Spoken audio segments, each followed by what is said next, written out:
We actually have Monarchs for you today. That's not something that I feel like we should be seeing a lot of right now. Thanks, Lithium. We also have Drytron, good stuff, and of course, Vanquish Soul, and of course, a few other little goodies for you as well. Make sure you guys smash that living crap out of that subscribe button so you guys don't miss out on more awesome content. Welcome to OCG Monarchs, where we're playing Sarvis with Preparation of Rites and Magician Soul good cards. Now, the first thing I can tell you about this is, we are a fully packed extra deck down here. It's because of this guy right here. Remember, you can tribute summons by tributing a tribute summon monster, untribute summon, target a monster on the field, destroy it.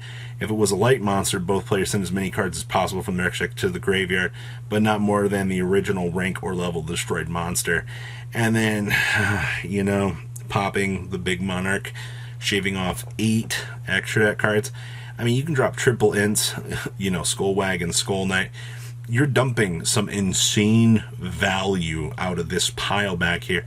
And your opponent's going to look at you and they're going to go, what is even going on here? Like, why am I just getting bombarded by the most random things? And that's honestly the most straightforward thing that you can do with this deck.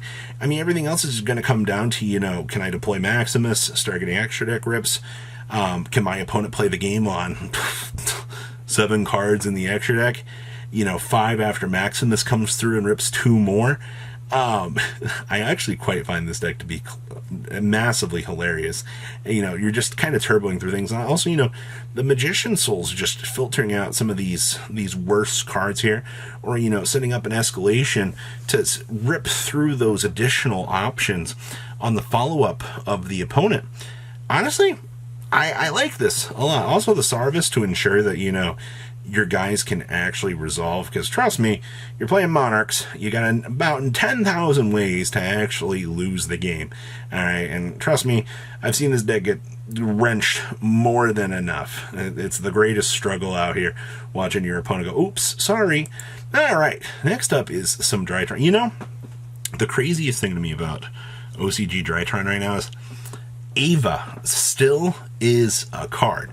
But because Max C exists, this deck tends to have way more issues than it ever needs to. And I don't blame the OCG for keeping, something like Herald of Orange Light still locked up, because people don't really want to deal with this. I also see that we are playing Cyber Emergency in here as well. That's also another one of those cards that you don't tend to see people trying out so much. I'm actually not really sure why the TCG hasn't really.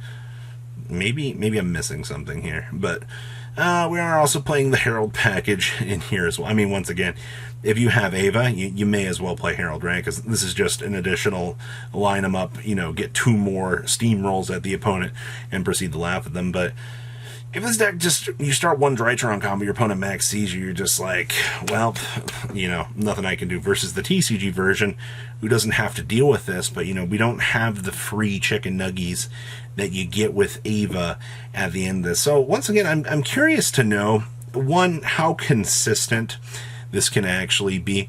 I did read the little tournament report for this. It did manage to, I think it was 4-1 for the report. And I mean, that's fantastic, but you gotta keep in mind matchups and things it played, and how consistent can it do its thing. Man, this is a time capsule back here.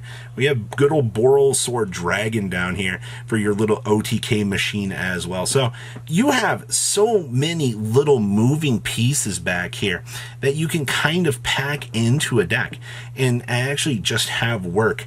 Congratulations to actually making it with Drytron. I love this. It's so cool to see the differences in the meta. All right. We have some Vanquish Soul for you here. And once again, you're seeing Jian Long here actually coming up and being this extra value card. Trust me when I say this.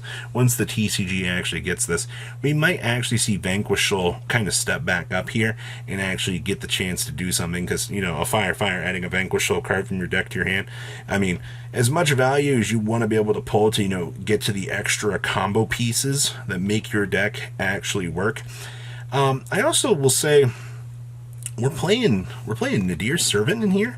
as well. What has been up with this Nadir Servant package as of late being this extra free value that these decks have been trying to play? I mean, you getting an Ecclesia into a Dogmatica Fleur-de-Lis. I mean, one summon here turns this into a rock here, and then you can just go ahead and Nadir Servant and go ahead, special the Ecclesia, get a free floor. So I guess that is some pretty insane value. I mean, especially, getting a free draw off of the Garua as well.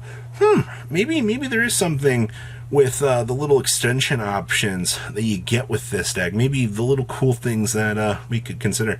Hey, TCG, when this deck does come out, maybe you want to consider Nadir Servant, because this just might be one of the spiciest little tech choices that you could really try to roll out here.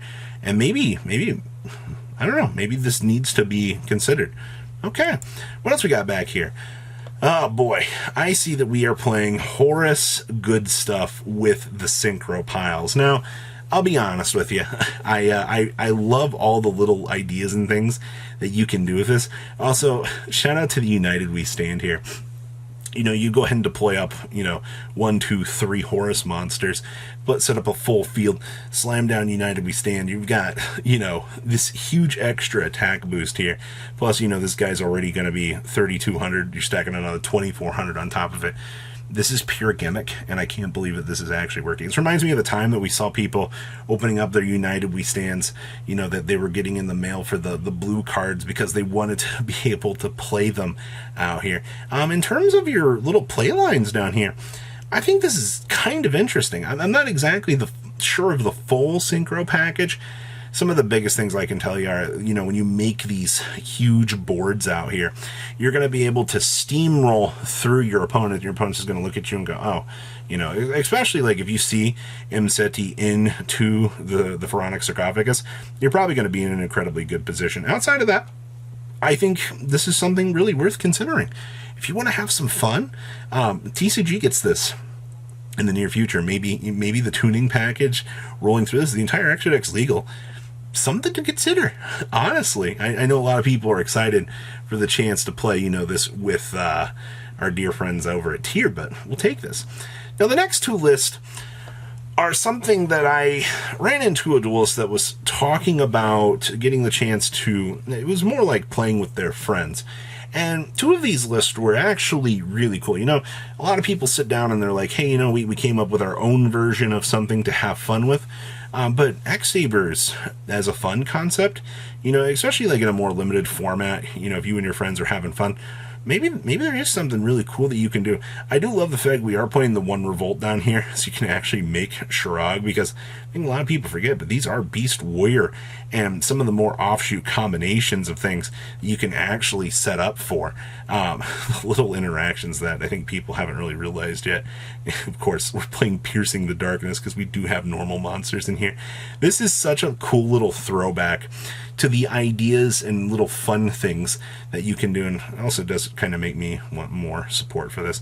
I also do love the fact that we are playing one Pantera in here as well. I see that we are playing the Sire Reflection package as well, because it's just free special summons, which then, turn into option trees down here from the extra deck. You want to be able to synchro on up and start getting those things. And shout out to the 9 Lives cat here as well. But this is cool. All right, this is the kind of stuff that I do want to see in terms of people having fun. And we do have, this is a Cyber or Harpy Lady deck as well. I do see we have the Fearsome Fire Blast here. And then I also see we're playing Wonder Balloons in here as well. Your opponent's monsters lose 300 attack points. We're playing one Morganite. We have Summon Storm in here as well. Technically, Summon Storm, let's let you special summon a level 6 or lower wind monster. You got a pretty wide range of things. I wish it said level 6 or higher. That way we could drop this. But you know what? These are the kind of things that I'd want to sit down and just have fun with. Also, shout out to the OCG for still having some more of the Bird of Sovereignty here. No matter how crazy things get, if one of these sits around on the field and, during each end phase, you're just plopping a Winged Beast down here, the steamroll advantage just kind of becomes an issue. So that is all that we have for OCG Thursday today.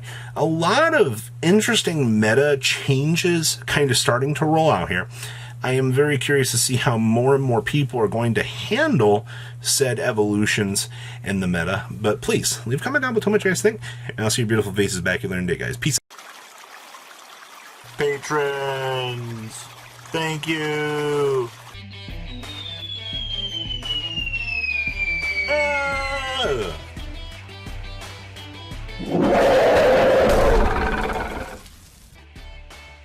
Thank you so much for watching. Check out these other videos.